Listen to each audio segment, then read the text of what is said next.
Well, today's episode, we're going to do a 5 review. The first one's going to be this one is coming back from April 2nd, the US versus the world, where we're going to see a mixed matches of wrestlers taking on USA's finest against the world's best. It doesn't matter where you're from. But we also got Stardom with more on the Cinderella Tournament in Osaka. Originally, I wasn't going to do this one. I had the other show Gleet, but this one came around. It was just too important to miss out. And this one took place on the 10th of April. And then, of course, we got Wrestling Thursday with MLW Fusion, NXT UK, and Impact Wrestling. And of course, if we do have any news updates, I will share those with you guys as well. So, let's get ready for another episode of Deleted Wrestle Zone.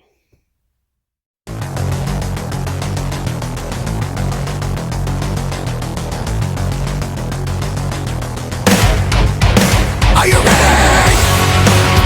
Get up, get up! Get up, get up! Get up, get up! Get up, get up! Get up, get up! Get up, get up!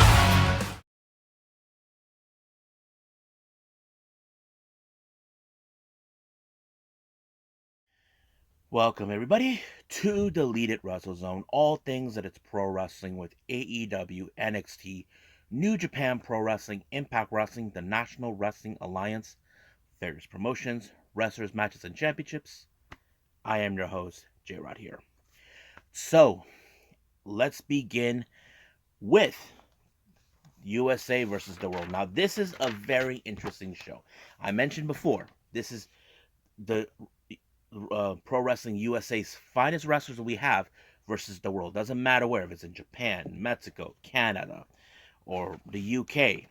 So, all of that is fascinating. So, let's start with the first match. This one was a sanctioned title match by Warrior Wrestling.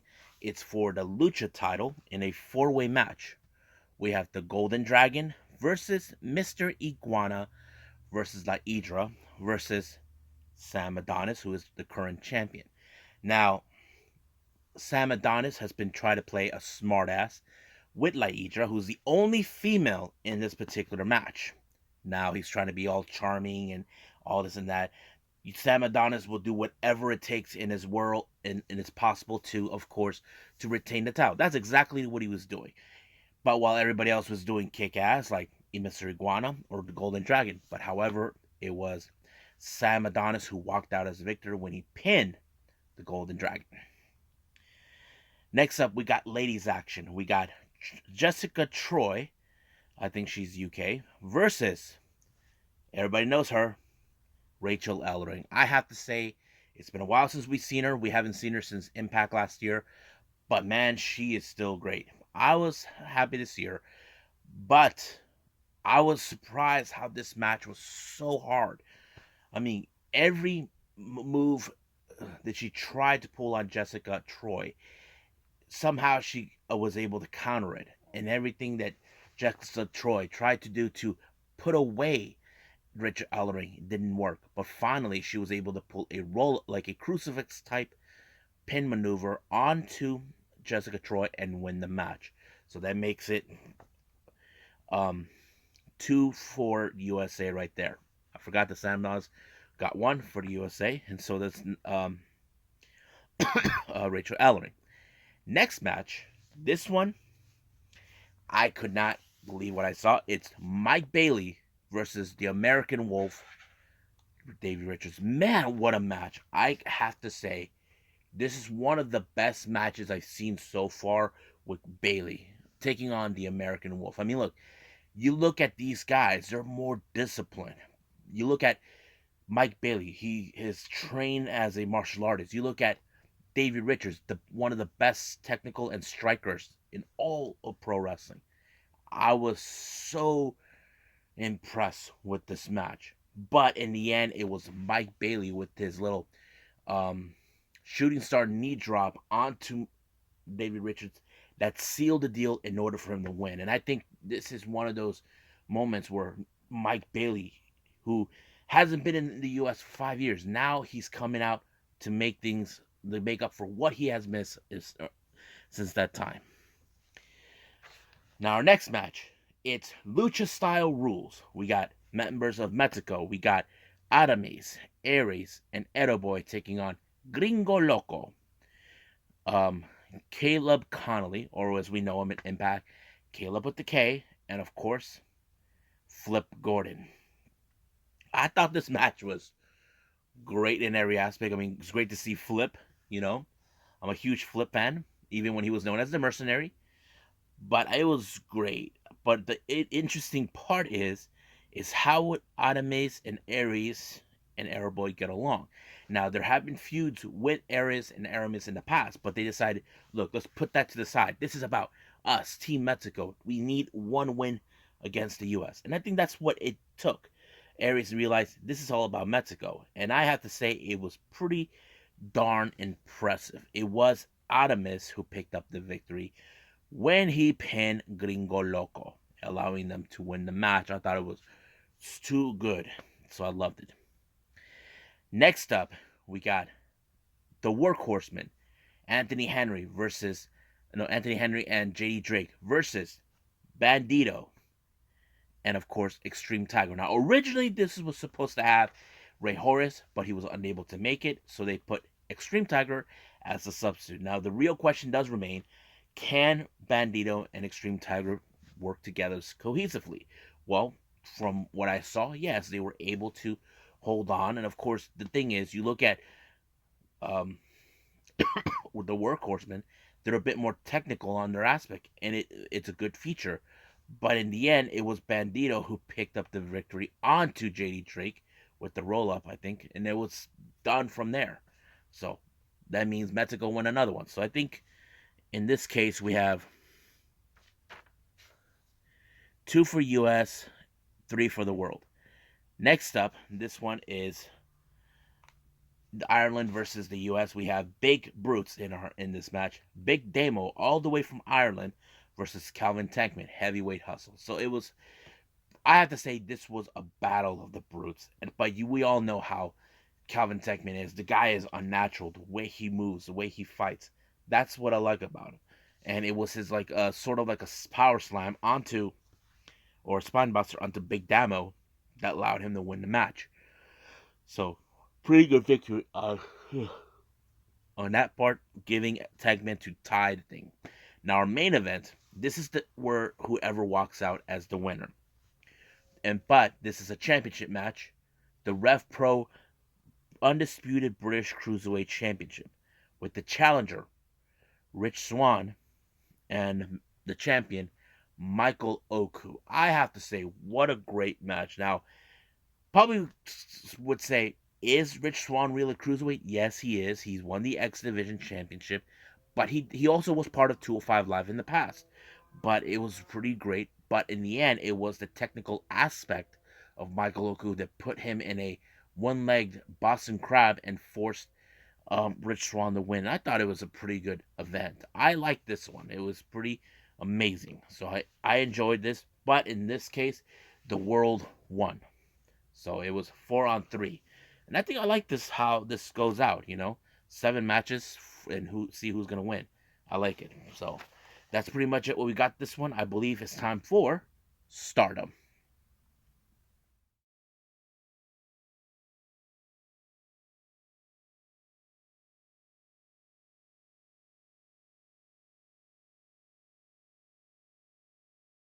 Okay. Stardom, more on the Cinderella Tournament in Osaka. This one took place on the 10th of April. Now, originally, I wasn't going to do this one, or should I say, I wasn't planning on it because I didn't think it was going to happen, but it was just too good for me to pass up. So I thought, why the hell not? That's what I gotta say. But I'm glad I did it just for you guys, because I did state in a previous announcement that I was going to stop reviewing the past events and just focus on the current ones. So that's what I'm going to do for all of you. So, first match we have DDM, consistent of Mai Sakurai, Natsupoi, and Maika, versus Queen's Quest, Lady C, Utami Hayashida, and Saya Kamitani. This is an outpost show match, an outpost match between both Kamitani and Maika. Reason is Maika issued a challenge to Saya Kamitani for the white belt, aka the Wonder of Stardom. Now these two have been on a rivalry in the past. Before last year, Maika and Saya Kamitani were in the finals of the Cinderella Tournament in 2021. Kamitani came out on top, and I don't think Maika hasn't forgiven her for losing her opportunity on this particular. However, in the first round of the Cinderella Tournament, Maika and Saya Kamitani were in a draw. They both were eliminated out over the rope, and that's it. However, Maika was not going to walk away without the white belt. But however, she does have another championship match happening later on this month when she and Natsupoi will put the artist belts on the line against the champions they beat before, the Cosmic Angels, Mina, Unagi, and Tam Nakano.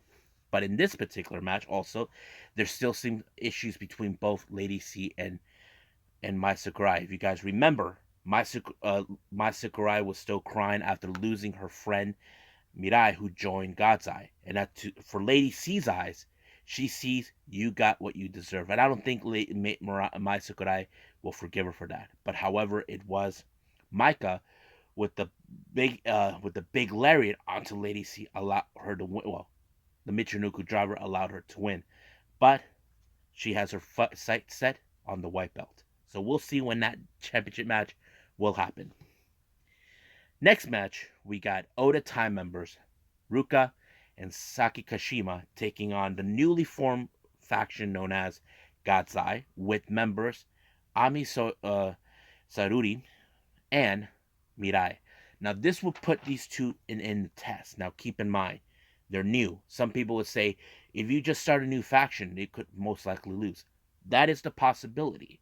But Sauri actually is a much of a powerhouse, while Mirai is a powerhouse too, but also a much better technical wrestler in every aspect. I have to say it was a pretty good one. Not to mention the way Mirai was in confrontation with Saki Kashima, until finally she put her away with a big lariat, allowing herself to win the match, giving God's Eye a much better momentum. Next up, once again, these guys have come across each other in the past. We're talking about Cosmic Angels and Stars. If you guys remember their history, Cosmic Angels used to be a subgroup within Stars. So basically, but however, Momokogo and Waka Tsukiyama were not part of that. And now they're entering this little confrontation between them. However, this was a pretty good one because, as I mentioned before, Waka Tsukiyama has grown up a little bit more better. Now, she may have been the weakest link within Cosmic Angels, but it's only a matter of time until Waka gets that one victory that she needs to prove herself that she's not the weakest link. Ever since Mai Sakurai betrayed her, she's been on a tailspin. But now she's growing so much, and she's been getting a lot of the attention from the other members of the Cosmic Angels, looking out for her like the little sister that she is. Now, her goal in mind was to pin Momokogo, but however, she had to deal with the icon herself, Mai Iwatani. She kicked out in 2 different pinfalls, but however, the last one was with, of course, a foot stomp right on the gut, and it was over right from there, and they knew it. But I say Waka pulled up a good victory. Waka put up a good showing. So like I said, it's only a matter of time before she picks up that one win. Now, our next 2 matches are part of the Cinderella Tournament. First one, we got Azumi versus Azuki. Now, these 2 ladies are no strangers to each other. They both know each other pretty well. Now, if you guys don't know what I'm referring to, I'll explain it right now. Azuki was one of the original founders of Queen's Quest, along with someone you guys know too, Io Shirai. So it was Azuki and Io Shirai that started Queen's Quest along with Momokogo, and then Azumi stepped in when Momo Watanabe, but it was Azumi who stepped in Momo's place after she got injured. But Azuki left on her own course. Now, she was drafted into Oda Tai, and then from the last remaining years she was there, she found success, And then since then she retired, and then she came back, and then she joined Stars. But this is more like a continuation of what they left behind. Now they have confronted them with each other before, but the real question does remain. Does Azuki still has what it takes to beat her former teammate? Well, I have to say it was pretty darn good. You probably wouldn't expect it so much. Now, Azumi is one of the best high speedsters in Stardom. So you probably would say speed would definitely take her off balance, but no.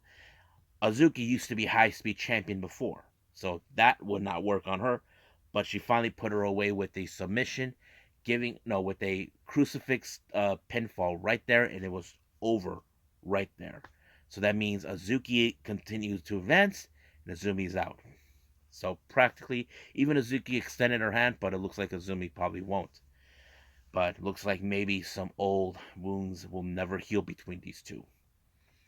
Now, our next match for this one, like I said, there was only two.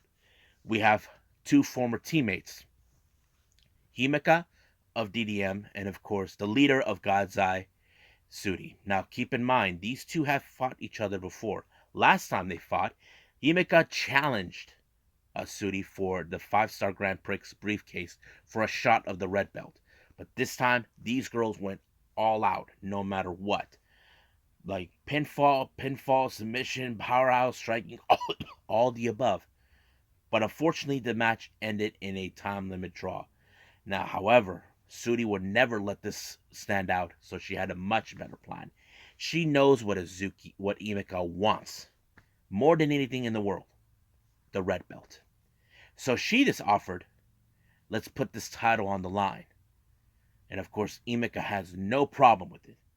But her only desire is to crush Sudi. And I'm sure she wants to crush her for turning her back on DDM. But we'll see how this one goes. Keep in mind, these matches with red belts, they last longer. Now, our main event is a championship match. This is for the Goddesses of Stardom, which is the tag titles, with the challengers from DDM, Tekla and Julia, versus Oda Tai's members, Momo Watanabe and Starlight Kid, known as Black Desire. Now, Julia wants to emulate what she had with the success with Sudi, now with Tekla. So basically, they already made the challenge. But you guys know how this is. Oda Tai, they like to cheat. They like to cut corners in order to win. Julia doesn't need to do that, but she does use the outside ring in her advantage to win. But unfortunately, it was Momo Watanabe that picked up the victory when she pinned Tekla.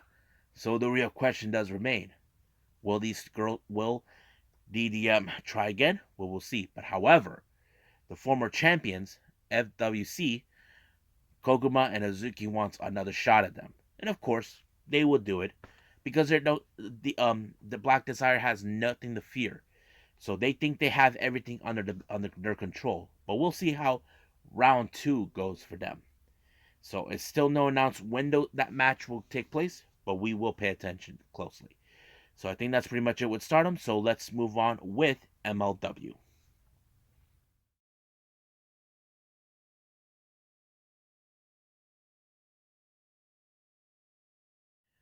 Okie dokie. So let's move on with MLW Fusion 141.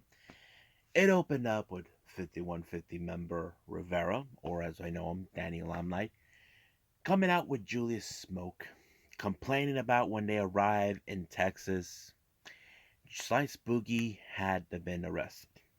Now he goes out to say that this was retaliation of them attacking Von Erich. Now keep in mind, Texas is the home of the Von Erichs. They're like basically royalty in Texas. That's how the story plays out. However, the Von Erichs did not take that kindly, but we should have known this was a trap.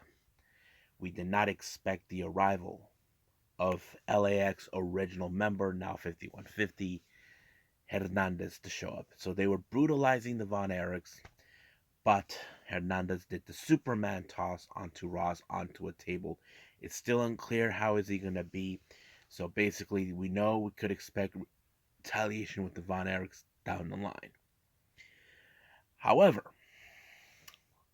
speaking of this, El Jefe is back.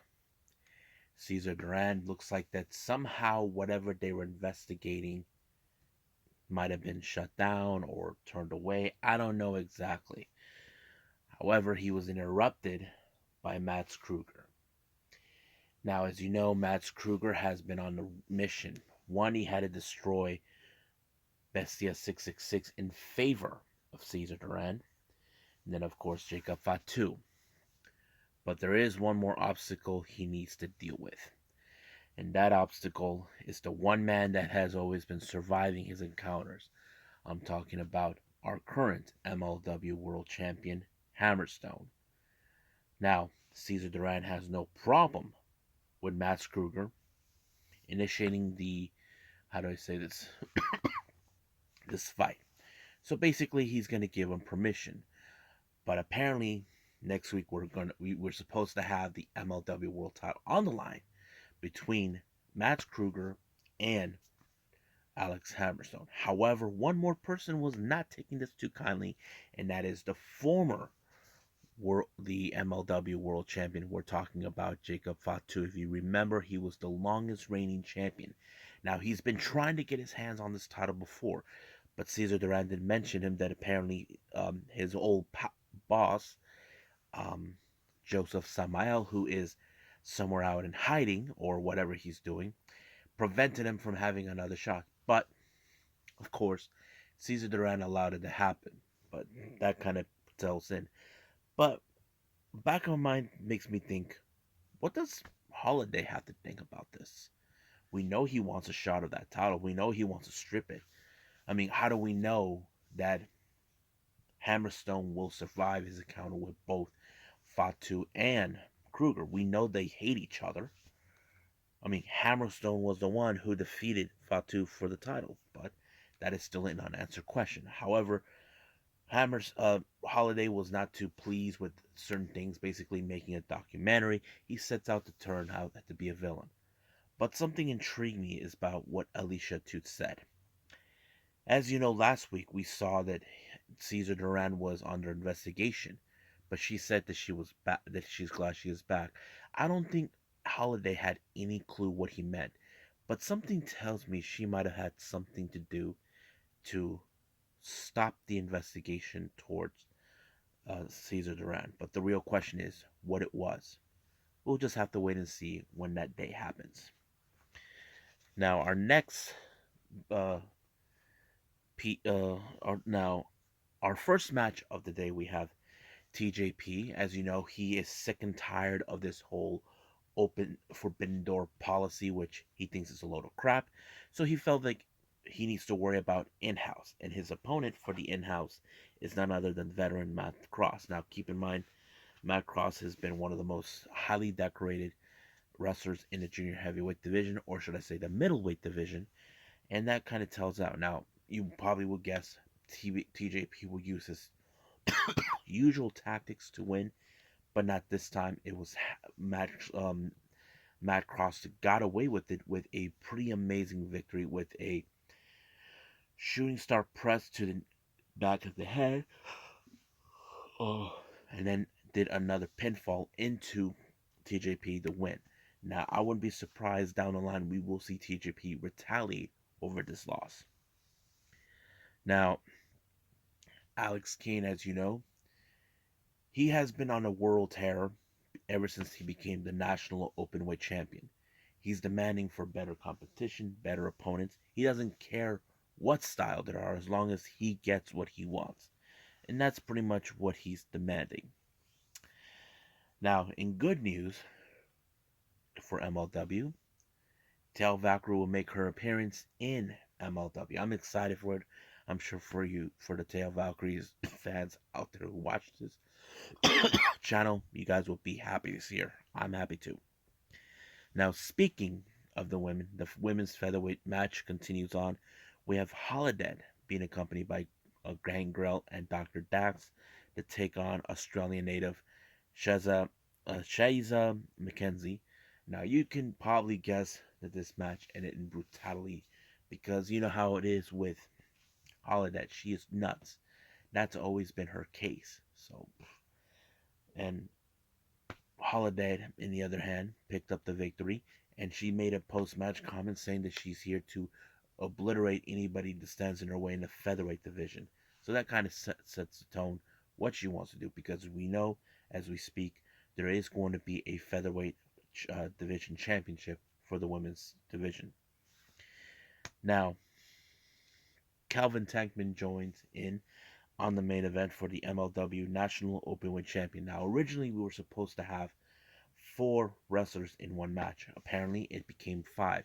Originally, it was supposed to be Puma King, ACH, Myron Reed, and Alex Kane. But however, the fourth challenger involved in this match was none other than Bay Area native Juicy Finau. Yes, the same Juicy Finau from GCW, West Coast Pro. That the common factor was Juicy Finau because he was the X Factor, knowing that he's the biggest person ever. Now, at some point in the match, some mysterious masked man attacked Myron Reed. I don't know what that was about, but however, this Puma King suffered the fate when he was put in some sort of a crossface uh, submission by Alex Kane to retain the title. But however, Calvin Tankman, who's been watching this, we know he wants to get his hands on that title. Alex Kane will never allow that to happen, but sooner or later, that's going to happen. So practically, this feud between Kane and Tankman is far, far from over. So I think that's pretty much it what we got with MLW. Let's move on with NXT UK.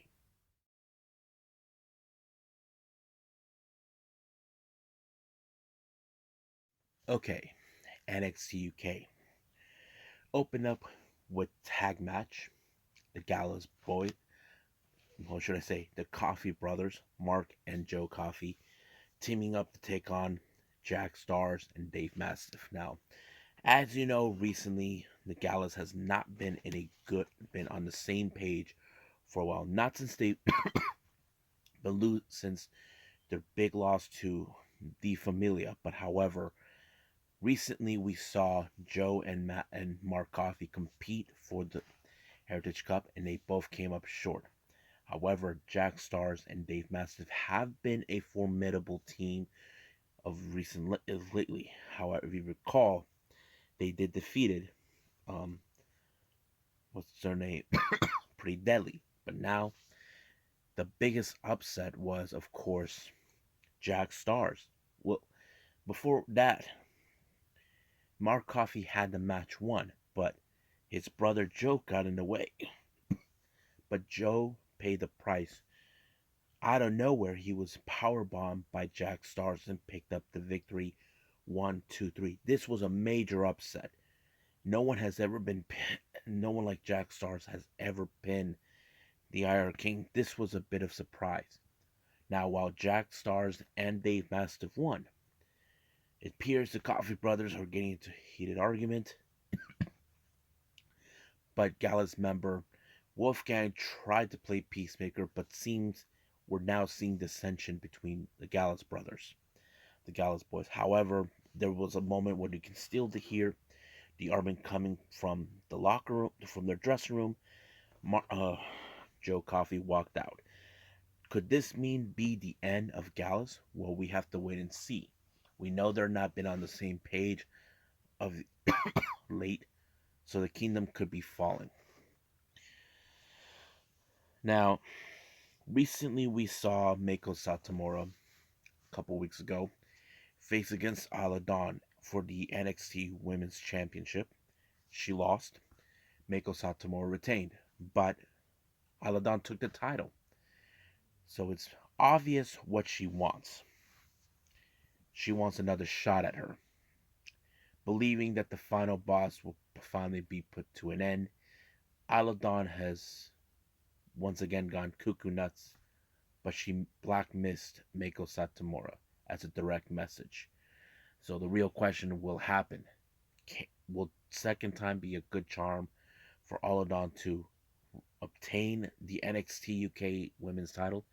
We just have to wait and see. However, speaking of the women's division, Amel, as you know, she has been pissed off ever since she was attacked by this mysterious woman named Elza Alexander, who is a friend of Xia Brookside and trained by none other than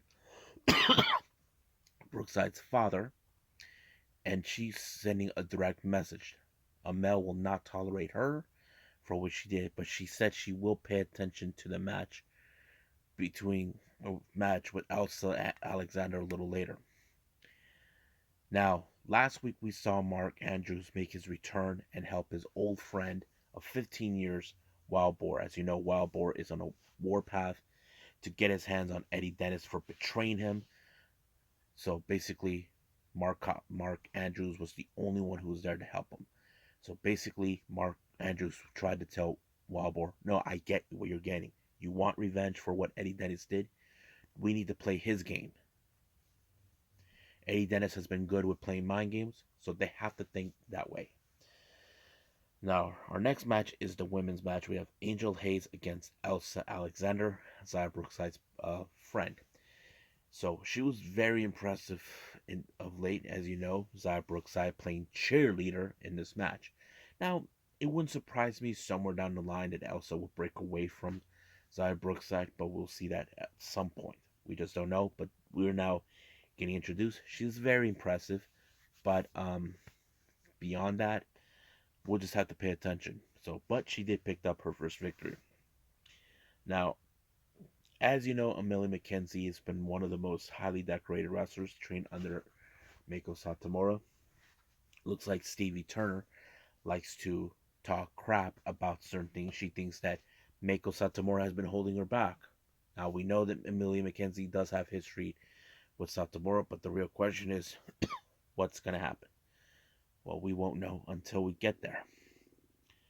Now, our main event, we have Teoman, the leader of Die Familia, taking on A-Kid. Now, A-Kid had to deal with the members of Die Familia in the past, especially Charlie Dempsey.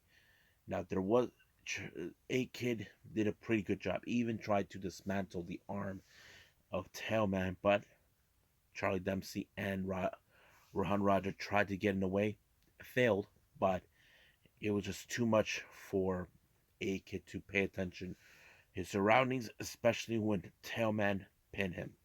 Did like a somewhat version of a DDT and bam. But it worked.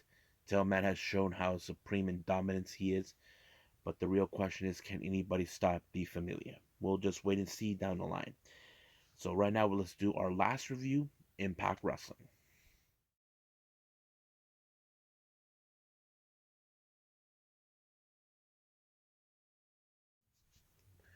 Okay, our last review is Impact Wrestling. Opened up with W. Morrissey doing an amazing promo talk about the things that he's been through in his past. If you guys remember, he's been through a lot. He was carried out to an ambulance. He had alcohol or drug issues in the past. But now he's in the better place where he's at in his life and his career. You know, he played this heel person when he arrived, and fans still loved him. And I think that's what tells us Morrissey could be better than he ever was before, despite the fact that he was teamed up with Enzo. I know they had their issues in the past, but this is today. And he did an amazing job giving this promo. However, Brian Myers thinks that he's just a lost cause, a waste of goods. Not to mention, he was about to put him through a table, but Chelsea Green shows up, and so is Cardona. But apparently, everybody put Morrissey through a table. But that doesn't end there with those three idiots. Mickie James was saying that she's not done with Chelsea Green. Not to mention, she said that, oh, I treated her like a little sister. Well, Chelsea Green says she doesn't need any help, but that was just another lie. She had her husband Cardona and, of course, Myers a help. But I wouldn't be surprised if Morrissey and Mickie James team up.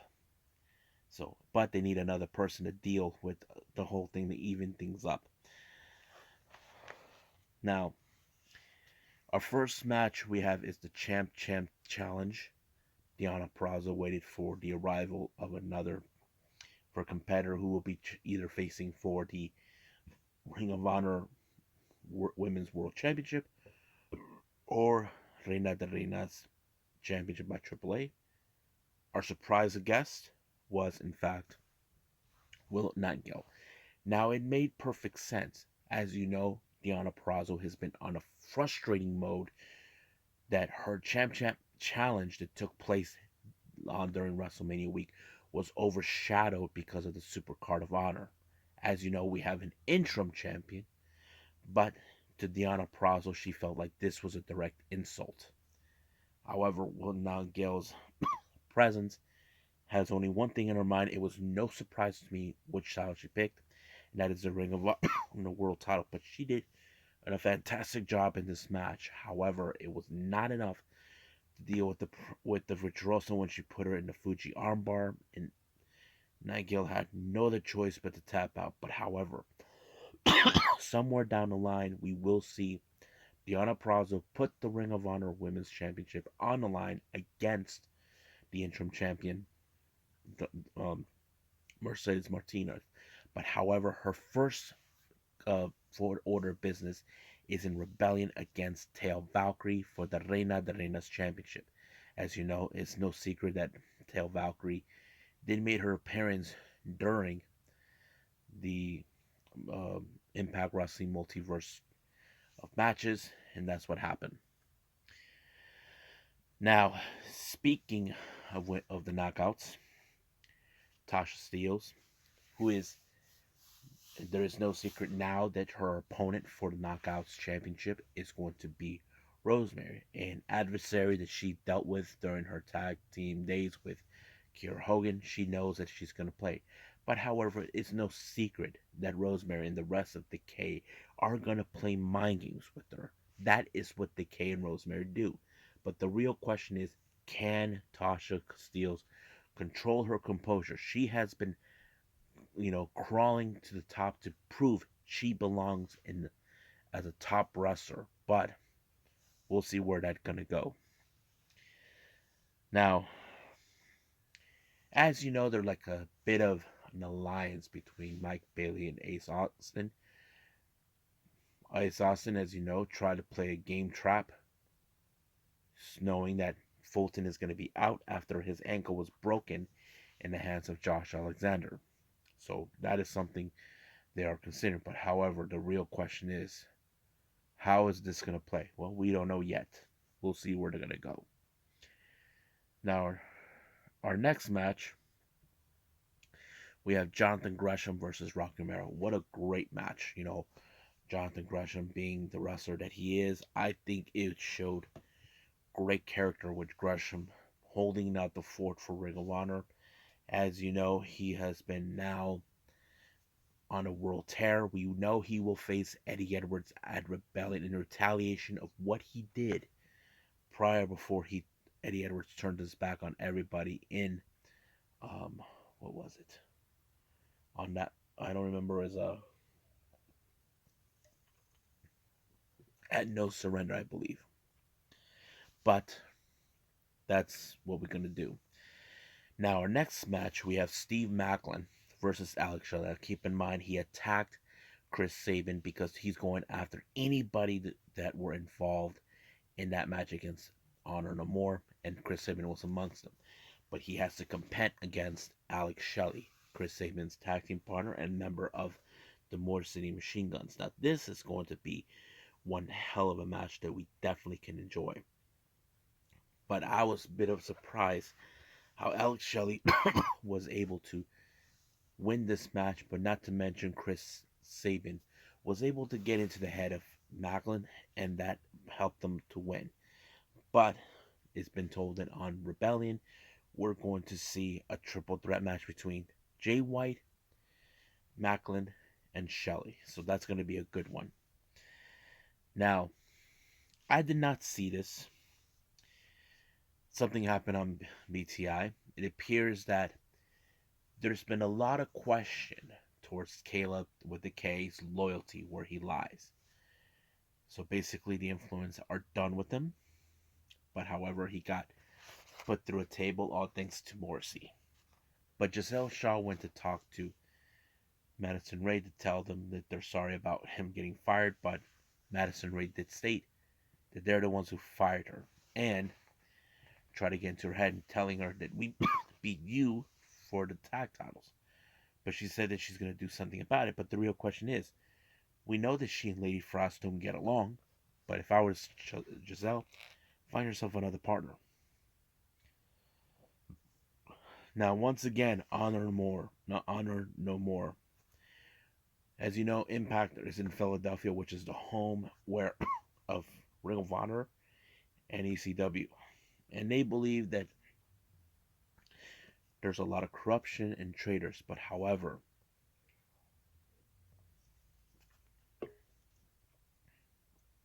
Bullet Club comes out saying you guys aren't for real. Everybody knows it. We're legit. That's how they're saying it. However, what does this mean? Are we going to see a war between both Honor No More and Bullet Club? I would say yes. But however, there is the numbers game. There's 6 members of Honor No More. There's only 4. I wouldn't be surprised if Jay White brings other members involved. But we'll just have to wait and see. However, we jumped in with our main event, PCO versus Jonah. This match was a freaking slobber knocker. And no matter how, Jonah is trying to prove one point in this particular match, saying Jonah is human. That's what he'd be doing. He did put the tsunami once to put him into an end, but however, he wasn't done. Wants to keep him down, and that's exactly what he did. He did another tsunami with the chair right on top of him. And he stayed down. But right now, Jonah has to focus his energy at rebelling against the Stone Pitbull Tomohiro Ishii. So I think that's pretty much it what took place in Impact Wrestling. I believe it's time to end the entire episode with some news updates.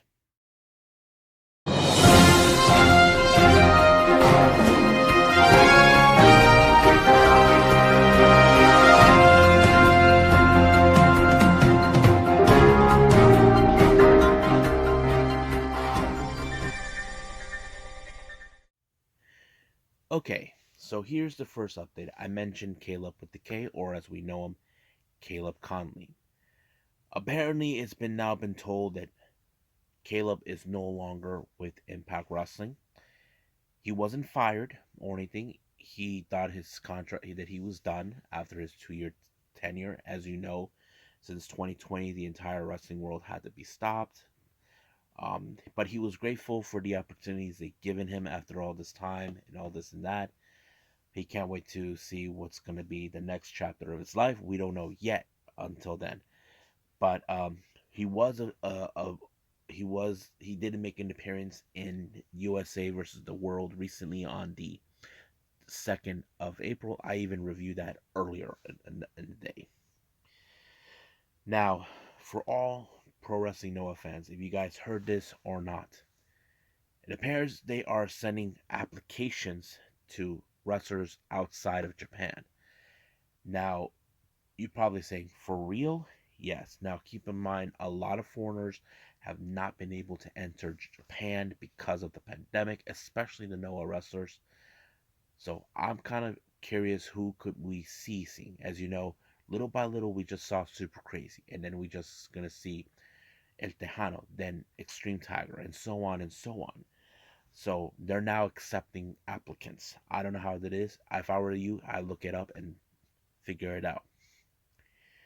Now, as you all know, Cesaro has been released from WWE. It's still unclear what we're going to do. But apparently he filed for a trademark name called Claudio Cesaro. He removed the E. It's CSRO. So basically that's his new name. I don't know if that's going to be a smart move, but we'll just have to wait and see when we see him wherever he's going to be. So I believe that is it for the news updates. So it's time to call it a day. Well, I hope everybody enjoys this episode. Now, like I said, I wasn't planning on putting Stardom, but I'm glad I did because they showed it on the Watch Pro Wrestling Live. I knew I couldn't resist. Originally, I was supposed to put GLEAT, but I decided for the next episode, episode 667 will feature only 2 reviews. One, Choco Pro, and then the other, GLEAT, that took place on the 9th of April. And then I will do another review with 3 events. One is VIP Wrestling, and then, of course, AEW Rampage and NXT Level Up, which features the debut of Roxanne, or as we know her in the independents, Roxy. So I think that's pretty much what we got for today. So I'm going to say I'll see you guys in the next DWZ time. Same DWG's channel. I must bid all of you adieu. So goodbye. Mwah. And have a nice day. Bang.